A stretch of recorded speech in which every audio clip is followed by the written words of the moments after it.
Voici après avoir vu donc là ce qu'on appelle la catégorisation, je vais repartir sur un petit peu sur la catégorisation pour parler de l'inclusion. Donc ici je prends donc deux ensembles.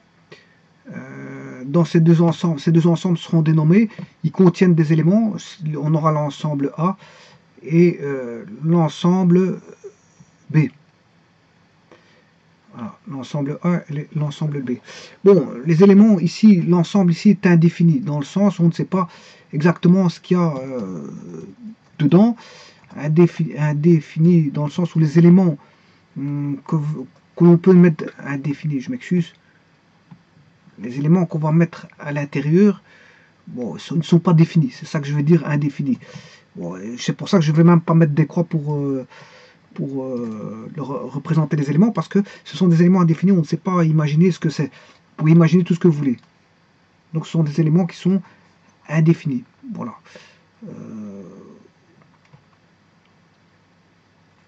Donc ne cherchez pas à comprendre ce qu'il y a dedans, je n'en sais pas plus moi-même, donc voilà, c'est des éléments indéfinis. Bon, tout simplement, on a un ensemble A et un ensemble B. Je dirais même, par exemple, pour pousser la chose, je veux dire un peu plus loin, bon, je définirais bon, des XTR 236. A sont les éléments de XTR 236. Et l'ensemble contenant les éléments XTR 236. N'allez pas rechercher ce que c'est que les XTR 236 parce que je vous ai dit que ce sont des éléments indéfinis. Vous pouvez imaginer tout ce que vous voulez, mais de toute façon, c'est pas en imaginant que vous allez savoir ce que c'est parce que je vous dis que c'est indéfini. On ne sait pas ce que c'est. Voilà. Alors, le B, je vais définir ça comme des DTS 693. Voilà. Bon, vous voyez qu'on ne sait pas ce que c'est, donc je ne veux pas mettre une croix pour dire, pour représenter un élément que je ne sais pas ce que c'est. C'est indéfini, on ne sait pas ce que c'est. Point. Alors, tout simplement, on aura une proposition P1, basée sur un raisonnement propositionnel où la première proposition, c'est P1 est un élément de XTR 236. Voilà, la première proposition. P2, on va mettre 2 points, est un élément de DTS 693.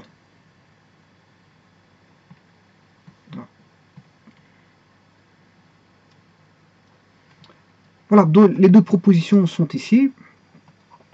Alors, ce qu'on peut formuler déjà par rapport à ceci, c'est au travers d'une table, comme ici, on va faire des propositions. Je vous rappelle qu'une proposition, c'est un énoncé qui est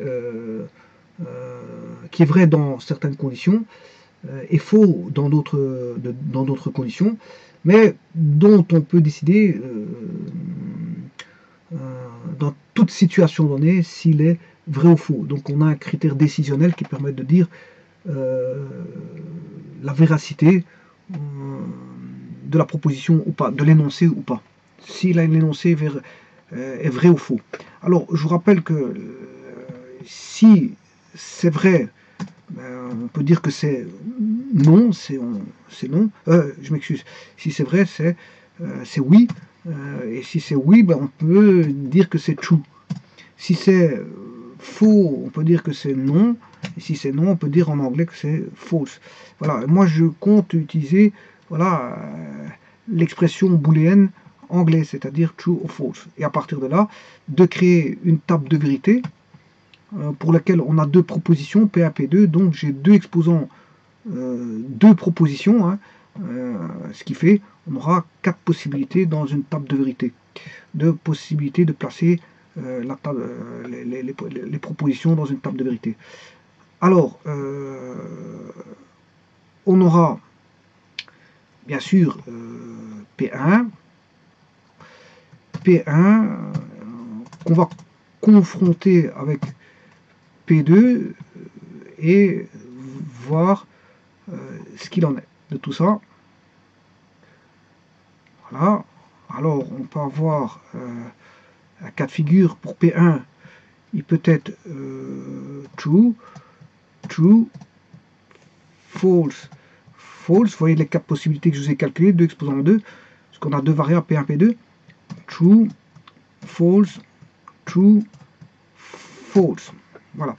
Donc, vous voyez les quatre cas de figure que l'on a. Voilà. Et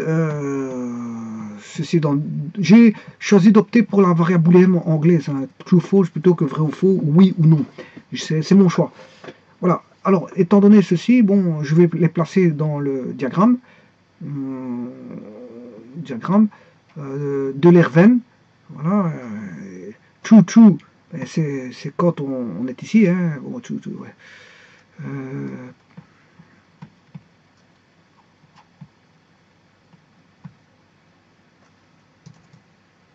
True, true, c'est l'intersection. True, true, c'est l'intersection qui va se positionner, si vous voulez, à ce niveau-ci, donc à l'intersection. Alors, le false, false,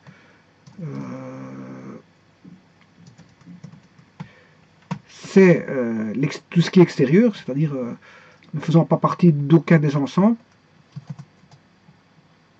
On va retrouver du false, false à l'extérieur. Voilà. Alors maintenant, ce qui est true, true, true, je m'excuse, ça je l'ai déjà fait.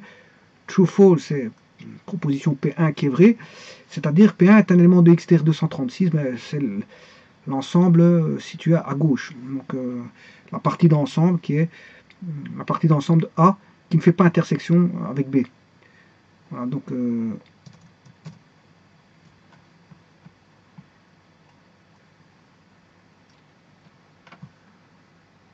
alors voilà, ça c'est true false. Et le false true, vous aurez compris que c'est de l'autre côté. Là, ici. Voilà, donc on a bien quatre possibilités, aussi bien dans le diagramme de l'Erven que dans la table de vérité. Vous voyez qu'on a 4 possibilités. Hein. Voilà. Donc maintenant, ce que je vais redéfinir les choses, pas au niveau de l'objet XTR 236, parce que les éléments XTR 236, on n'en sait rien ce qui se passe. On ne sait pas ce que c'est, je peux vous le dire. Imaginez tout ce que vous voulez. Bon, bah, de toute façon, c'est pas une question d'imaginer quelque chose, c'est qu'on s'en fout. On s'en fout. Maintenant, je vais revoir la proposition autrement. Je vais la remodeler et la transcrire d'une certaine façon et de dire que la proposition, c'est tous les XTR 236 sont des TS de 693. Ben, je vais faire ça tout de suite. La proposition est remodelée. Et je dis que tous les XTR 236 sont des DTS 693. Bon, là, ça demande déjà une petite réflexion. Alors, regardez bien que j'ai utilisé en français, c'est bien un énoncé qui est une proposition qui peut s'avérer vraie ou fausse à certains moments. Hein. Bon, là n'est pas la question, mais regardez bien déjà ici le verbe être. Le verbe être, généralement, ça spécifie qu'on a l'existence de quelque chose. Vous allez voir par après, je vais vous montrer que ce verbe être là va mentionner aussi ce qu'on appelle une inexistence. Pour l'instant, je vais retomber sur l'existence de quelque chose, mais par après, je vous montrerai que le verbe être ici montre aussi l'inexistence voilà, de quelque chose. Alors, ceci étant dit, que signifie cette nouvelle version de proposition remodelée? Tous les XTR 236 sont des DTS 693. Bon.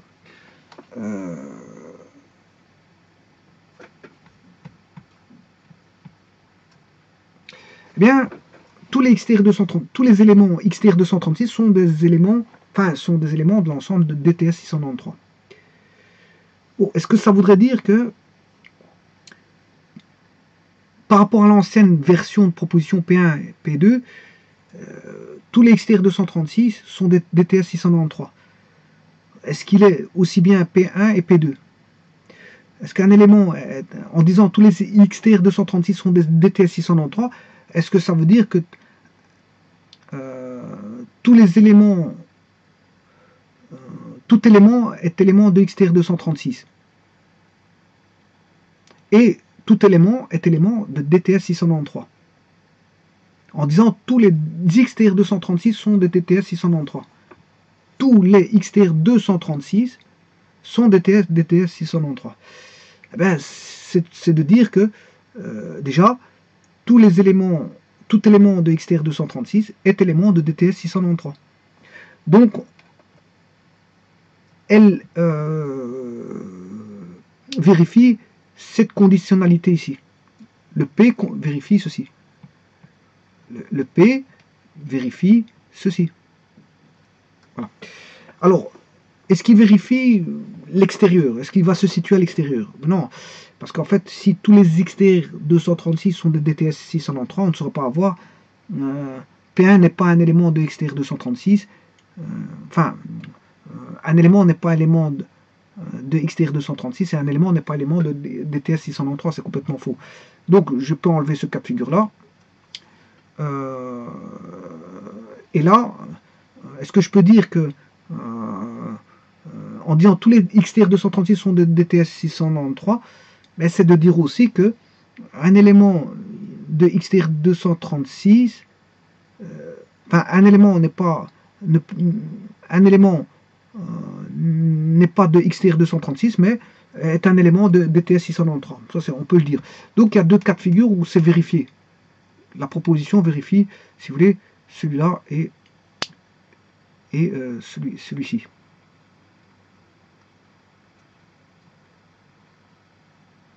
Voilà. La proposition vérifie ces deux cas de figure-là. Ça veut dire, en d'autres termes, elle vérifie ceci, celui-là et celui-là.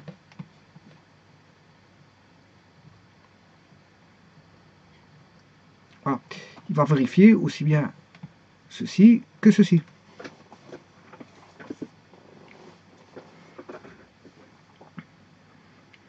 Et le restant sera du vide. Le restant est ici. On aura du vide ici, du vide ici, du vide ici. Enfin, c'est l'ensemble vide. Voilà, on aura ceci, ceci, ceci. Voilà, on aura ceci. Bon, ce qui veut dire, en langage mathématique, tous les XTR 236 sont des DTS 693. Ça veut dire que l'ensemble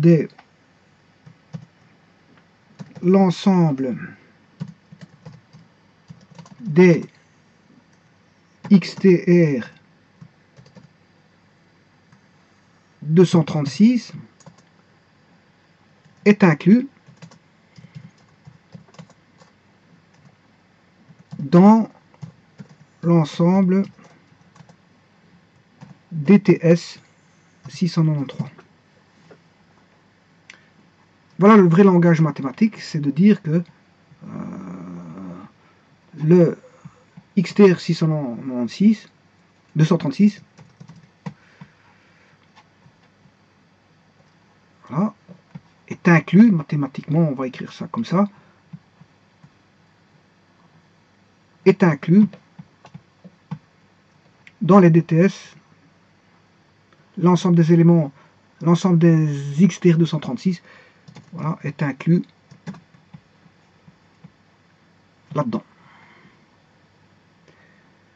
Bon, ça c'est une chose. Maintenant, vous voyez bien une chose.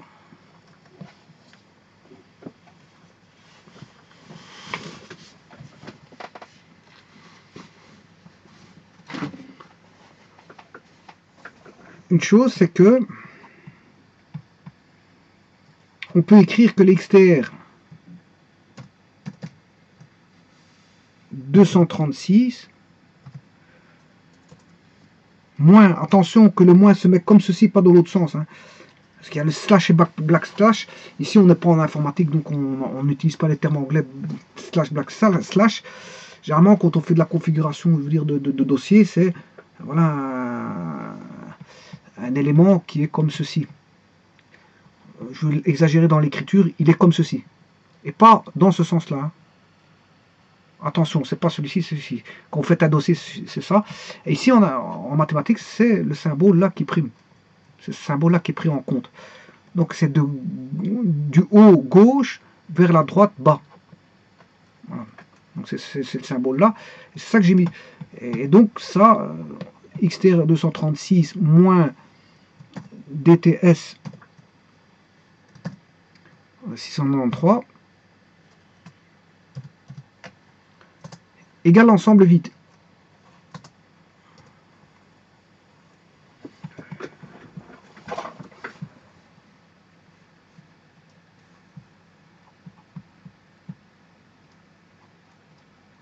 Voilà. C'est dire quoi? C'est dire qu'on a deux expressions identiques.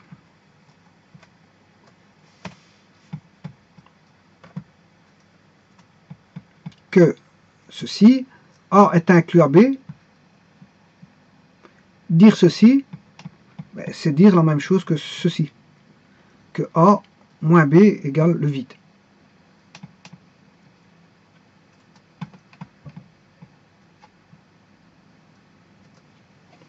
Alors, si je prends par exemple, c'est dire que, si je prends, donc c'est A inclus à B,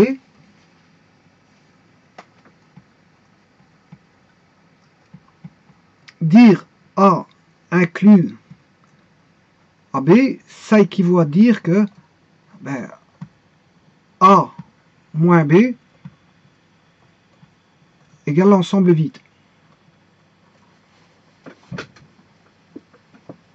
Voilà. Et ça, faut le savoir par cœur. Il faut savoir par cœur que A inclus dans B, c'est A moins B. Attention que c'est une différence. Hein, pas, il existe aussi la différence symétrique dans les notions ensemblées. Ici, c'est juste une différence. C'est A moins B qui est égal au vide. Bon. Et là, c'est la même chose que de mettre l'inclusion de A. On met A inclus dans B. Donc, c'est la même chose que d'écrire ceci. Donc, je mets l'ensemble B. Et à l'intérieur, je mets l'ensemble A. Voilà, donc vous aurez A. Enfin B, je m'excuse, B.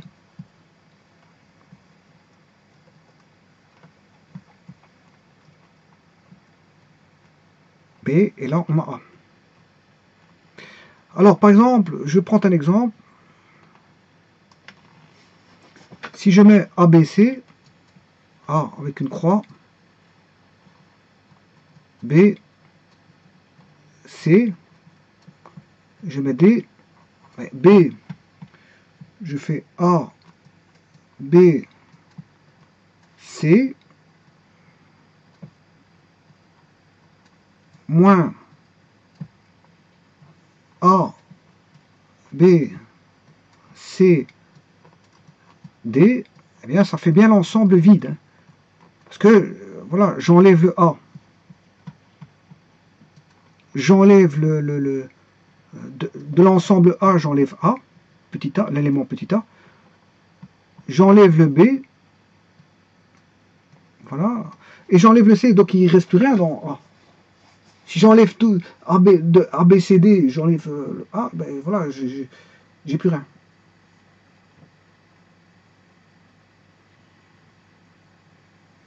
Attention qu'elle peut empiéter, hein, mais ici, c'est pas le cas d'un empiètement. Je peux vous expliquer les empiètements. Bon, je peux vous faire la différence, vous verrez que vous n'aurez pas l'ensemble vide. Hein. Je peux vous mettre un exemple avec un empiètement.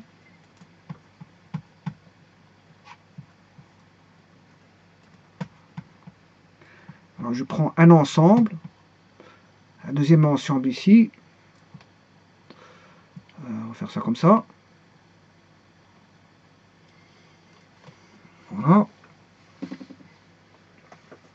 Et là, il empiète en partie, donc je vais mettre, si je mets A, B, mettez des croix ou des points, peu importe, mais ici, voilà, je mets A, B, C, et je vais mettre D. Alors, on va faire A, B, C moins... oui, non, ici c'est AB, oui, c'est ABC, moins ABD, puisque le A, il est là, et le B, il est là. Je vais faire A moins B, donc A, B, D. Voilà. Alors là, on n'a pas l'ensemble vide. Vous aurez compris que si j'enlève le A, voilà, j'enlève le A, j'enlève le B, voilà, j'enlève le B, bon, j'enlève le D, mais il n'y en a pas là-dedans, ben, il va rester, le résultat, ça, il va rester C. Donc là, ça veut dire qu'on a un empiètement. On a un empiètement. On a un empiètement, ça veut dire qu'il bon, il est en partie inclus, mais voilà. Voilà. Maintenant, si vous avez le cas de figure ici, ils sont complètement disjoints. Mettre A et B, mettre A, B, mettre A, B, C, D et E. Et je vais enlever, si vous enlevez de A, B, C, vous enlevez D et E, ben, ABC, on ne sait pas enlever DE parce qu'il ne contient pas déjà DE. Donc en fait, il restera A, B, C. S'il reste l'ensemble total voilà, de départ, ben, c'est qu'il est disjoint. Donc vous aurez, si on a A moins B est égal à A, c'est que bon, ils sont complètement, A et B sont disjoints. Voilà, A inter B égale l'ensemble vide. Voilà, il y a des cas de figure comme ça. Bon, voilà. Bon, maintenant, ce que je voulais vous dire, c'est que tout à l'heure, le verbe être signifie l'existence. Ouais. Mais, je veux dire, A inclus dans B, A inclus dans B, équivaut à dire que A moins B, voilà, égale le vide. Bon, il revient donc au même de dire que tous les A sont B, hein, tous les A sont B.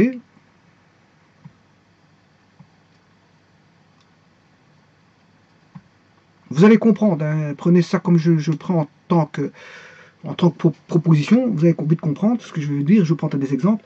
Tous les A sont B, ou, voilà, je vous ai dit que là on a le verbe être, et là, ça veut dire aussi, ça équivaut de dire aussi que il n'y a pas de A qui ne soit B. Il n'y a pas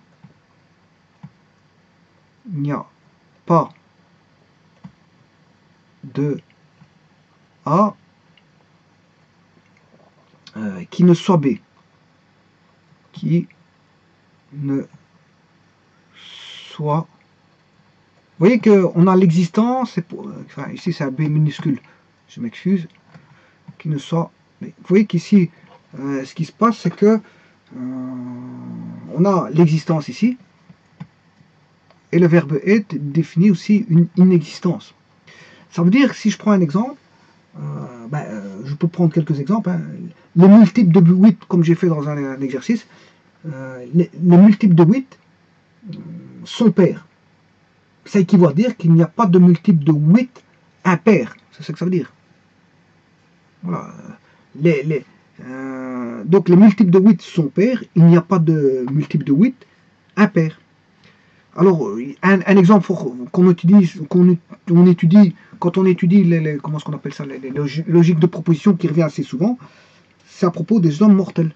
D'ailleurs, il existe un syllogisme là-dessus, bon, je le verrai un jour. Les hommes sont mortels, ça équivaut à dire qu'il n'y a pas d'homme immortel. Voilà, ça veut dire qu'il n'y a pas d'homme immortel. Et alors, on peut trouver tout plein d'exemples comme ceci. Hein. Bon, je pourrais vous donner avec les exemples que j'ai donnés tout à l'heure, mais pour éviter, je veux dire, de retenir avec un exemple facile. Tous les hommes sont mortels, donc il n'y a pas voilà, il n'y a pas d'homme immortel. Voilà, vous retenez cet exemple-là. Ça va vous ouvrir, je veux dire, voilà, grandement les yeux par rapport à d'autres propositions qui pourraient être similaires. Voilà, sous d'autres façons de voir certaines propositions. Voilà, je vous remercie.